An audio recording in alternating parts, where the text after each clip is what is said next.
오늘은 죄를 이기는 성도라는 제목으로 함께 말씀의 은혜를 나누기 원합니다. 최근 발생한 그 러시아와 우크라이나 전쟁에서 중립이 없어졌다라는 그런 생각과 느낌을 가지게 됩니다. 원래 유럽에는 스위스라는 나라가 있습니다. 그렇죠? 제가 이것을 잠깐 찾아봤어요. 스위스가 언제부터 중립국이 되어졌을까? 1815년이더라고요. 약 한 200년 정도 외부의 환경에 의해서 이렇게 이제 중립국의 위치를 이제 가지게 되어졌다라고 역사들이 이야기하고 있는데 최근에 이 러시아와 우크라이나 전쟁을 통하여서 스위스가 중립국으로서의 그 지위를 어떻게 합니까? 그들의 발표로는 유지하고 있다라고 이야기하지만 유럽적으로 이렇게 편을 드게 된 것을 우리가 볼 수 있습니다. 기독교 신앙에는요 원래 중립이 없습니다. 우리가 잘 알고 있는 대로 없어요. 하나님 편인지 사단 편인지 아니면 선인지 악인지 소속이 분명합니다. 명확해요. 오늘 우리가 읽은 본문에도 딱 두 그룹이 나오거든요. 명확한 소속이 나옵니다. 하나님의 자녀들과 또 사단의 자녀들이 나옵니다. 10절 말씀을 우리 잠시 한번 볼까요? 이러므로 하나님의 자녀들과 마귀의 자녀들이 드러나나니 무릇 의를 행하지 아니하는 자나 또는 그 형제를 사랑하지 아니하는 자는 하나님께 속하지 아니하니라. 그러니까 하나님의 자녀들과 마귀의 자녀들로 딱 이렇게 소속이 분명하다, 중립은 없다라는 것을 우리에게 가르쳐주고 있습니다. 문제는 하나님을 믿으며 신앙생활을 하는 우리에게 중립은 없는 것은 아는데 우리의 삶 속에서 소속이 불분명하게 느껴질 때가 자주 온다라는 게 문제죠. 분명히 하나님의 자녀거든요. 그런데도 죄 가운데 살아가는 것을 보게 됩니다. 항상 거룩한 삶을 살아야겠다라는 그 필요성을 항상 인식하잖아요. 그런데도 죄를 지을 때가 굉장히 많다는 거죠. 따라서 오늘 우리는 하나님의 자녀로서 어떻게 하면 죄를 이길 수 있는가, 그 부분에 대해서 두 가지로 함께 살펴보도록 하겠습니다. 사도 요한은 먼저 죄가 무엇인지를 우리에게 가르쳐주고 있습니다. 4절 말씀을 함께 볼까요? 함께 읽어보겠습니다. 시작! 죄를 짓는 자마다 불법을 행하나니 죄는 불법이라. 우리는 단순히 죄라고 하면 하나님의 말씀에 불순종하는 것, 이렇게 그냥 딱 생각을 합니다. 또 생각하기 제일 쉽고요, 그죠? 그리고 우리가 또 성경에서 늘 보는 대로 불이나 탐욕, 탐심, 살인, 시기, 질투하는 것, 그다음에 분쟁하는 것, 또 사기치는 것, 거짓말하는 것, 가는 것 같은 그런 것들도 죄라고 우리가 이야기를 하고 있죠, 그죠? 틀린 말은 아니지만 근본적인 뜻도 아닙니다. 앞서 말씀드린 것은 다 뭐냐면 죄로 인하여서 일어난 결과입니다. 죄로 맺혀진 열매라는 말이에요. 그러니까 죄에 포함된 한 요소가 되는 거죠, 그죠? 사도 요한은 오늘 이 4절에서 말하느냐, 죄가 불법이다 이야기합니다. 불법은 뭘 말하는 겁니까? 법을 어기는 것이나 법이 아닌 것을 불법이라고 이야기를 하고 있죠. 반대로 한번 생각을 해볼게요. 하나님께서 우리에게 말씀의 법을 주셨어요. 그리고 우리에게 언약을 맺어 주셨습니다. 그런데 하나님은 그 말씀을 어긴 적이 있으십니까? 언약을 어긴 적이 있으실까요? 전혀 없습니다. 한 번도 어긴 적이 없고요. 앞으로도 어기시지 않을 겁니다. 그렇다면 이렇게 생각해 볼 수 있겠죠? 죄는 불법이라고 했어요. 법이 없는 것이고 법을 어기는 것이라고 이야기했고요. 하나님은 말씀을 주셨고 또 언약을 맺어 주셨는데 절대 어기지 않는 분이다. 그러면 죄와 하나님은 반대된다라는 것을 우리가 알 수 있습니다. 이해가 되시죠? 그래서 죄는 하나님과 반대되는 개념이다라는 것을 생각을 해주시면 좋을 것 같습니다. 왜 그러느냐? 하나님은 거룩하시기 때문에 죄와 불법이 없으신 분이시니까요. 자, 우리가 죄의 행위와 열매를 따라가다 보면 사람들이 왜 죄를 짓는지에 대해서 그 이유를 알 수가 있습니다. 사람이 왜 죄를 지을까? 로마서 1장 28절 상반절에 그게 잘 나와 있거든요. 제가 읽어드릴게요. 또한 그들이 마음에 하나님 두기를 싫어하매. 사람이 왜 죄를 짓느냐? 자신의 마음에 하나님 두는 것을 싫어하기 때문에 죄를 짓는 겁니다. 이것이 죄의 본질을 우리에게 가르쳐주고 있습니다. 죄는 하나님을 싫어합니다. 똑같이 하나님도 죄를 미워하십니다. 그러니까 완전 상극이죠, 그죠? 중요한 것은 우리의 마음이에요. 우리의 마음에 무엇을 두느냐에 따라서 내가 어떤 사람이 되는지, 어떤 소속으로 나아가는지 알 수 있다는 겁니다. 하나님께 속하게 되어지면 하나님의 자녀가 되는 거고요. 내가 죄 가운데 자꾸 살아가면 사단에 속한 자녀가 된다라는 거죠. 최근에 이제 금요 기도회 때도 잠시 이야기를 했는데 이상한 변호사 우영우라는 드라마를 봤어요. 보면서 제가 굉장히 인상이 깊었던 그 장면이 있었습니다. 저도 이걸 나중에 늦게 봤어요. 인터넷으로 뉴스를 접한 다음에 굉장히 좋다라는 걸 듣고 중반부터 봤는데, 물론 처음부터는 이제 몰아서 봤어요. 몰아서 봤는데 혹시 안 보신 분이 있다라면 자녀들과 한번 이런 드라마는 볼 필요가 있다. 왜냐면 물론 이제 법에 관련된 내용이기 때문에 조금 그런 장면들이 나오긴 하지만 그런 거는 좀 가려주고 사회가 이렇다라는 것을 보여주고, 그 다음에 드라마는 드라마일 뿐이에요. 이건 이해하셔야 돼요. 전제를 깔고. 근데 굉장히 좋은 요소들이 많습니다. 배워야 할 것들, 장애인에 대한 시각이라든지 법에 대해서라든지 우리 사회에 대해서 이렇구나라는 것을 교육할 수 있는 굉장히 좋은 드라마라는 것을 이번에 보게 되었는데요. 그래서 다 봤어요. 시간을 좀 내어서 다 봤습니다. 제가 정말 인상이 깊었던 장면은 뭐냐면 첫 번째 1화입니다. 1화에서 어떤 사건이 나오냐면 할아버지와 할머니가 사시는데 이제 할아버지가 이제 치매를 조금 앓고는 있어요.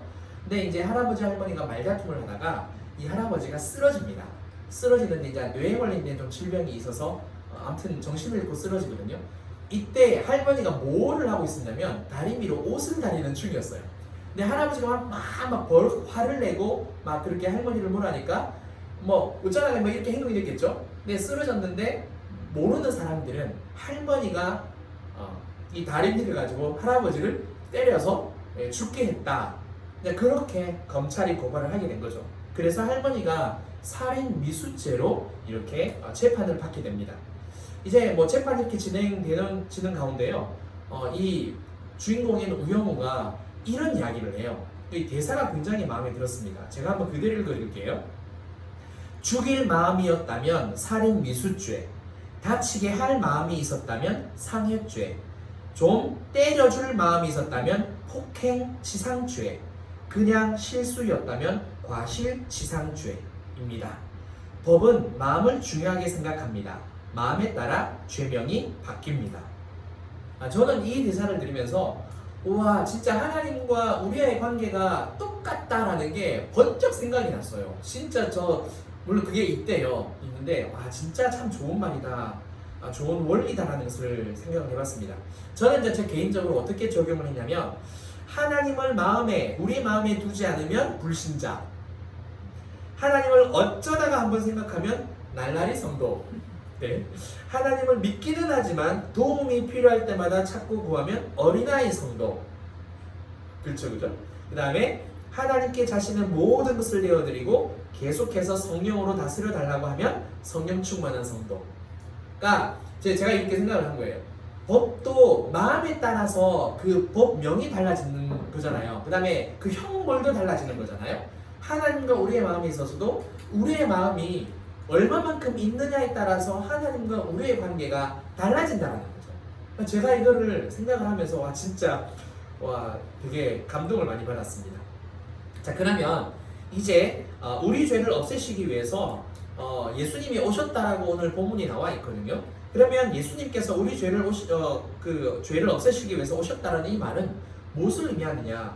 5절 말씀을 한번 보실까요? 그가 우리 죄를 없애려고 나타나신 것을 너희가 아나니 그에게는 죄가 없느니라. 먼저 예수님에게는 죄가 없다라고 이야기를 하고 있습니다. 이 말은 뭘 말하느냐? 예수님의 마음에는 아까 맨 처음을 생각해 보세요. 죄는 하나님과 반대되는 개념이라 말씀을 드렸습니다. 그렇다면 예수님의 마음에는 지금 누구만 있다는 이야기입니까? 죄는 하나도 없고 하나님만 있다는 뜻이에요. 지금 그에게는 죄가 없다라는 말이. 그러니까 그럼 예수님에게는 죄가 없으니까 오로지 그 마음에 하나님밖에 없겠구나. 하나님을 마음에 두는 것을 굉장히 기뻐하시는구나 라는 것을 알 수가 있습니다. 그러면 우리 죄를 없애시기 위해서 오셨다라는 말은 똑같은 원리겠죠. 우리 마음에 하나님 두기를 싫어하는 그 모든 것을 어떻게 하시겠다? 없애시겠다라는 뜻입니다. 다시 말해서 예수님이 우리 안에 오심으로 말미암아 우리 마음 안에 예수님처럼 오직 하나님만 계시도록 하나님만 계시는 것을 기뻐하도록 하시기 위해서 우리에게 찾아오셨다라는 것을 우리가 알 수 있죠. 이게 바로 5절이 우리에게 가르쳐주는 메시지입니다. 그래서 6절 상반절에서 사도 요한이 뭐라고 말하느냐? 그 안에 거하는 자마다 범죄하지 아니하나니 라고 말합니다.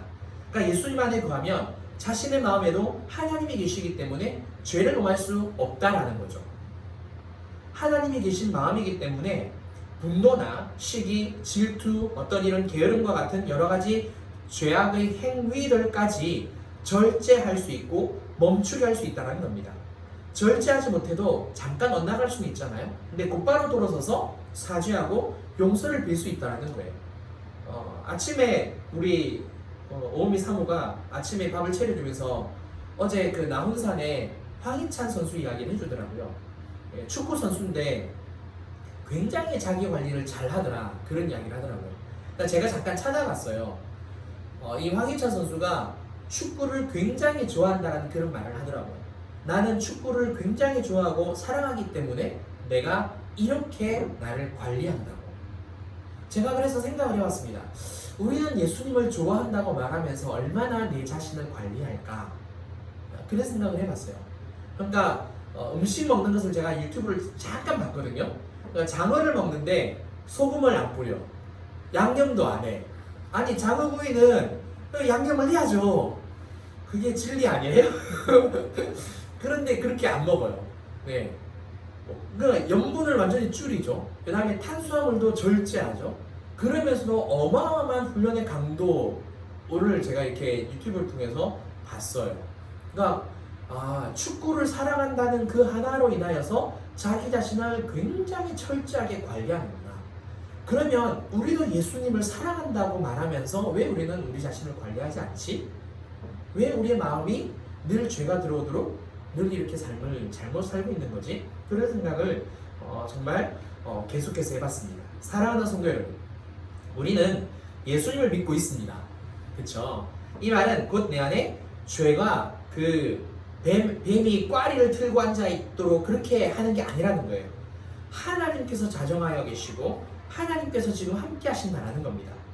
예수님을 믿기 전에는 우리의 마음에 하나님이 계시지 않으셨고요. 또 실제로 우리가 하나님을 우리 마음에 두는 것을 싫어했습니다. 죄가 좋았죠. 죄인이었으니까. 그러나 예수님이 찾아오셔서 우리 마음을 바꿔주셨습니다. 그렇죠? 하나님이 내 마음에 계시고 또 그것을 기뻐하도록 바꿔주셨다는 것. 그래서 항상 내 마음에 하나님께서 계신다는 이 인식, 이 믿음으로 살아가는 저와 여러분들 되시기를 바랍니다. 자, 그런데 우리 자신을 돌아보면 여전히 죄를 짓고 있습니다. 그렇죠? 분명히 우리 마음에 하나님이 계신 것을 알고 있어요. 여기 앉아 계신 분들이 모르는 분들은 없잖아요. 그죠? 설교를 들으신 분이 그런 분들은 없을 겁니다. 아는데도 안타까운 것은 죄를 범한다는 거죠. 이것은 우리를 굉장히 불안하게 또 불편하게 만듭니다. 아마도 이 문제로 한 번도 고민하지 않았거나 또 괴로워하지 않은 성도님들은 없을 겁니다. 그러면 왜 우리는 하나님이 마음에 계심에도 불구하고 죄를 지으며 살아가느냐? 7절 상반절에 이유가 나와요. 자녀들아, 아무도 너희를 미혹하지 못하게 하라. 자, 먼저 표면적인 이유를 제가 말씀을 드리겠습니다. 우리가 미혹을 받아서 넘어갔기 때문에 그래요. 우리가 왜 죄를 범하느냐? 미혹을 받아서 넘어갔기 때문에. 원래 우리는 미혹받을 일이 없었습니다. 왜 그런 줄 아십니까? 죄의 노예였거든요. 그런데 예수님 때문에 우리의 존재가 바뀌었어요. 우리의 존재가 바뀌고 나니까 어떤 일이 벌어졌습니까? 사람과 마귀가 난리가 난 겁니다. 왜? 아니, 분명히 자기들의 노예잖아요. 근데 예수님이 데리고 왔단 말이에요. 자신의 피를 주고 피값을 주고 데리고 오니까 사단과 마귀가 난리가 난 겁니다. 야, 우리 노예가 없어졌어. 사라졌어. 그 다음부터 찾으러 다니는 거죠. 야, 어디 갔냐고 걔네들이. 그러니까 저기 있는데 예수님 믿고 있다는 거지. 그죠? 자기들의 노예가 사라졌으니까 찾아야 되는 겁니다. 찾아야 되니까 어떻게 하는 겁니까? 우리한테 와가지고 계속해서 미혹을 할 수밖에 없는 거죠. 제가 조금 각색을 해봤어요. 자기들에게 그렇게 돌아오라고 네, 울며 네, 요청을 하는 거죠, 그죠? 자, 그렇다면 이제 우리가 왜 죄를 자꾸만 범하는지에 대해서 궁극적인 이유를 설명을 하겠습니다. 하나님은 우리를 만드실 때 영혼과 육체로 만드셨습니다. 육체는 뭘로 만드셨죠?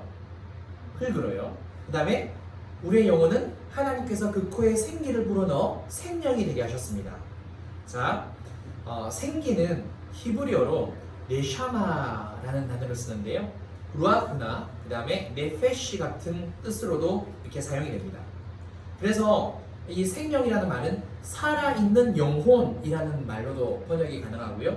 살을 가진 영혼이라고도 이야기합니다. 자, 영은 어떤 속성을 가지느냐? 하나님께로부터 왔기 때문에 하나님의 속성을 가집니다. 그렇죠. 그런데 생각을 해보세요. 영은 하나님께로부터 왔는데 또 말씀으로 흙은 물론 창조되어졌잖아요. 흙은 땅의 것이잖아요. 그리고 눈에 보이는 겁니다. 영은 눈에 보이지 않는 거예요. 근데 하나님께서 어떻게 하셨느냐? 연합될 수 없는 이것들을 하나로 묶어 놓으셨다는 거예요.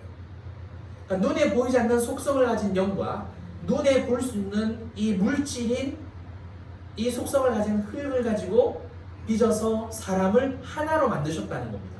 육체와 영혼으로. 그러다 보니까 어떤 일이 벌어지느냐면 서로 하나가 될 수 없는 성질을 가지고 있기 때문에 육이 그 본성으로 영을 자꾸 밀어내려고 합니다. 부활로 인하여서 우리의 육신이 변화되기 전까지 육은 계속해서 영을 밀어내려고 하고요. 육으로만 남아있고 싶어 한다는 거죠. 자, 그런데 우리가 하나님을 만나고 구원을 받는 일에 대해서 잠깐 설명을 하겠는데요. 맨 처음에 우리가 그 구원을 받을 때 어떤 일들이, 신비한 일들이 일어나냐면 하나님께서 우리에게 찾아오셨을 때 그 구원은 육에서 먼저 일어나는 것이 아니라 영에서 먼저 일어납니다. 왜냐하면 하나님이 영이시니까. 하나님께서 우리의 영을 먼저 찾아오세요. 그래서 우리의 영을 먼저 변화를 시키십니다. 변화를 시키시고 이때 우리는 이제 영혼이라고 그러잖아요. 그러면은 이 영의 지정의가 함께 있기 때문에 생각하고 느끼고 감정을 느끼고 행동하는 게 다 같이 있다고 그러지 않습니까? 영이 변화되면서 동시에 지적으로 인식을 하고요. 생각을 하고 판단을 하고 감정으로 느끼게 되어지고 그리고 의지적으로 행동하는 것을 영향을 받게 됩니다. 하나님은 영이시니까 영을 변화시키는데 모든 지정의가 있다 보니까 영향을 주게 되고요. 그리고 육체도 같이 붙어 있잖아요. 그래서 오감을 통하여서 우리가 눈물과 콧물도 쏟게 되어지고요. 손으로 가슴을 치는 그런 행동을 하면서 때로는 뭐 내가 죄인이다 그러면서 막 울고 불기도 하고 막 손을 들기도 하고 떼굴떼굴 구르기도 하고 아무튼 여러 가지 그런 현상들이 일어나지 않습니까? 자, 제가 이것을 지금 시간적인 순서로 설명을 했는데 사실 예수님이 우리를 인격적으로 만나주시는 이 순간은 구원받는 순간은 시간의 순서로 설명이 안 되는 부분입니다. 뭘 말하냐면 하나님이 신비에 속해 있는 부분이고 하나님이 영적인 세계에서 일어나는 일들이기 때문에 시간의 개념으로는 설명을 할 수가 없고요. 그냥 한순간에 우리 눈에 보여진다는 것을 알 수 있습니다. 자, 우리의 영은 예수님이 우리를 만나주심으로 변화가 된 거잖아요. 그런데 앞서 말씀드렸듯이 우리의 영이 변화가 된 거지 육체가 변화된 건 아니에요. 육체는 여전히 육의 본성을 가지고 있어요. 그래서 육은 영향을 받을 수밖에 없는 겁니다. 그래서 우리가 요한복음 6장이나 로마서 8장에서 사도 요한이 또 사도 바울이 육은 무익한 것이고 영은 유익한 것이다, 생명과 평안이다 라는 그런 이야기를, 그 다음에 영으로 살아가는 자가 하나님의 자녀다라는 그런 이야기를 하는 게 바로 여기에 해당되는 이 부분입니다. 그래서 그렇다고 해서 육이 부정하다 그렇게 말할 수는 없어요. 왜냐하면 고린도후서에 보면은 우리의 육체를 뭐라고 이야기합니까? 하나님의 성령에 거하시는 성전이다라고 이야기하고 있거든요. 거룩한 몸이다라고 이야기하고 있습니다. 다만 육의 본성이 남아있을 뿐이에요. 사단과 마귀는 아까 미혹한다 그랬잖아요. 그러면 뭘 미혹하느냐? 우리의 영을 잡아먹을 수는 없어요. 왜냐하면 영은 이미 하나님과 연합하여서 변화되었기 때문에.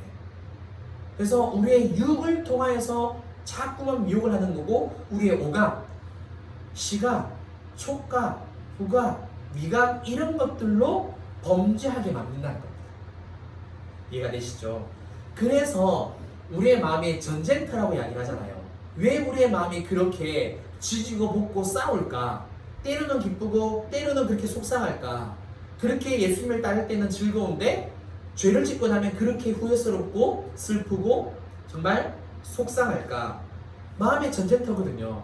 변화된 건 영이고요. 아직 마음과 우리의 육은 영향을 받을 뿐이지 변화된 게 아닙니다.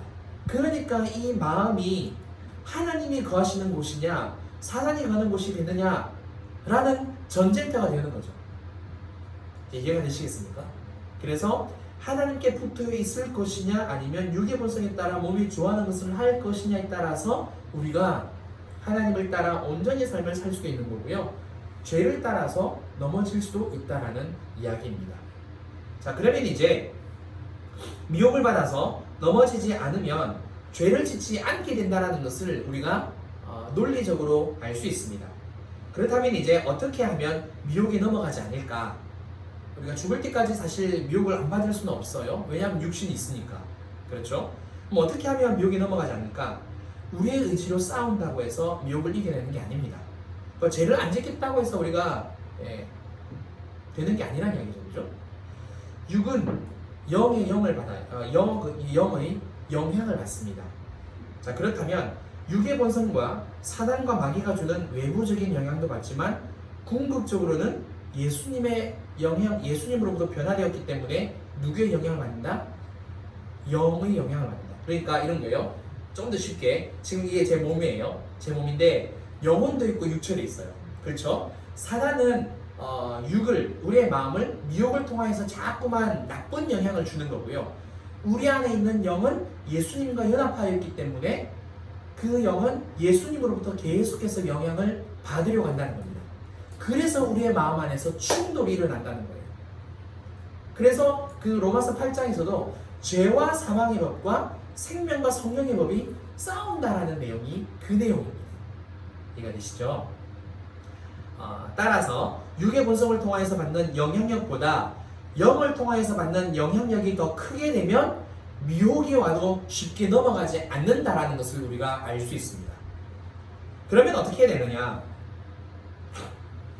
9절 말씀을 한번 볼까요?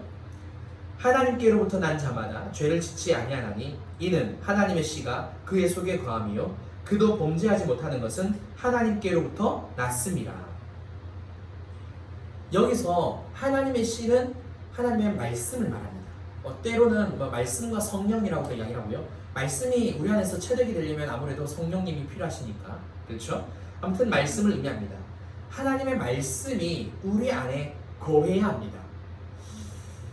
우리는 요즘 시대는 굉장히 이제 설교의 대홍수 시대라고 이야기를 많이 하는데, 목사님들의 설교를 통하여서 좀 새로운 내용, 신선한 내용, 좀 좋은 설교를 듣고 싶어 합니다.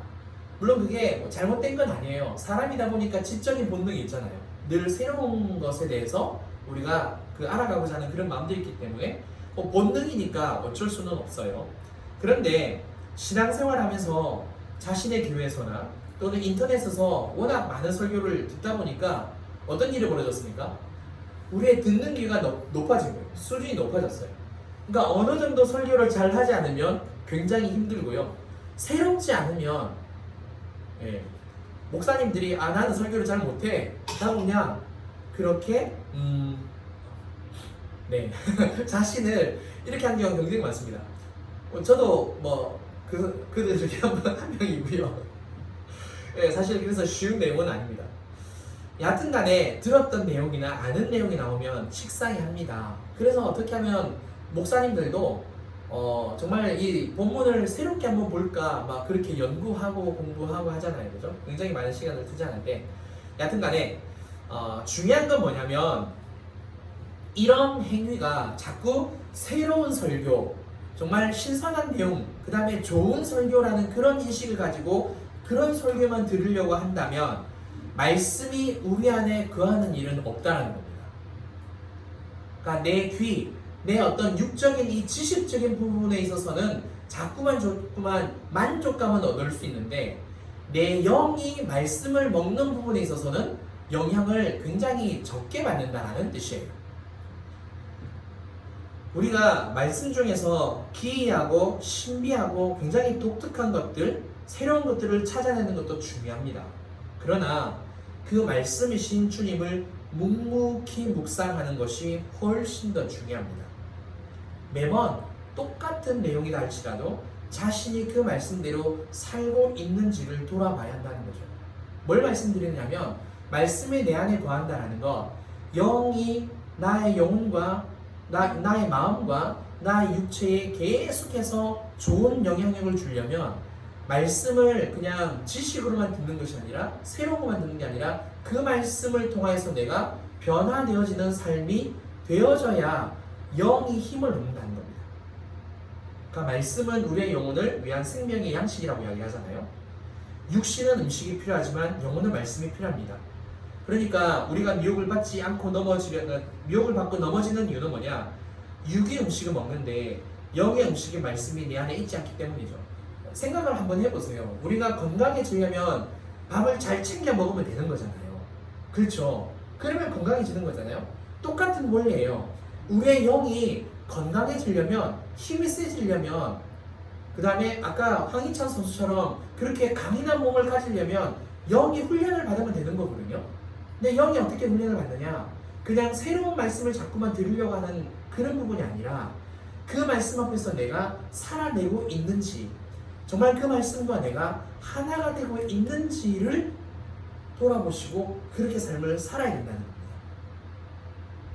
따라서 육을 먼저 세운 후에 영혼을 세우려고 하면 잘 세워지지 않습니다. 육신을 먼저 세우고 영을 세우려면요. 왜냐하면 육적인 부분이 강해져 버리니까. 반면에 영혼을 말씀으로 잘 세워주면 영혼이 힘을 얻어서 육의 본성을 조절하게 되는 거죠. 영의 힘이 더 강하니까. 그래서 이것은 처음부터 되는 것은 아닙니다. 쉬운 일도 아니고요. 하지만 우리가 계속해서 그 삶을 살아낼 때에 영혼이 말씀으로 힘을 얻어서 강해지게 되고요. 육의 본성도 이겨내면서 죄까지도 이겨내게 되고 미혹이 찾아와도 쳐낼 수 있다는 것을 알 수 있습니다. 사랑하는 성도 여러분, 우리의 영은 변화되었습니다. 하지만 육의 본성은 아직 그대로 남아있어요. 죄를 짓지 않으려면 육의 본성이 영을 이기지 못하도록 말씀으로 잘 세워져야 합니다. 사실 오늘 이 말씀도 여러분들에게는 굉장히 새로운 내용이고 어쩌면 처음 들은 내용일 수도 있을 겁니다. 제가 이 부분에 대해서는 한 번도 말씀을 드려본 적이 없기 때문에. 그리고 또 이렇게 말씀을 하시는 분들도 아직 제가 많이 찾아보지는 못했습니다. 물론 이게 제 교만이면 또 교만일 수 있겠는데, 여하튼 영이 먼저 살아나야, 영이 힘을 얻어야 육의 본성을 이겨낼 수 있다. 그러니까 우리는 의지로 삶을 살아가야 된다, 막 그런 이야기를 굉장히 많이 하잖아요. 근데 내 안에 있는 그 영혼이 힘을 얻어야, 말씀으로 계속해서 영향을 받아야 육의 본성을 붙잡을 수 있다, 붙들 수 있다라는 것을 우리가 꼭 기억하셨으면 좋겠습니다. 그래서 말씀이 나에게서 떠나가지 않도록 항상 묵상하고 깨달아지는 이 은혜가 있으시기를 주님의 이름으로 축원합니다. 말씀을 짧게 맺도록 하겠습니다. 오늘은 죄를 이기는 성도라는 제목으로 함께 말씀의 은혜를 나누었습니다.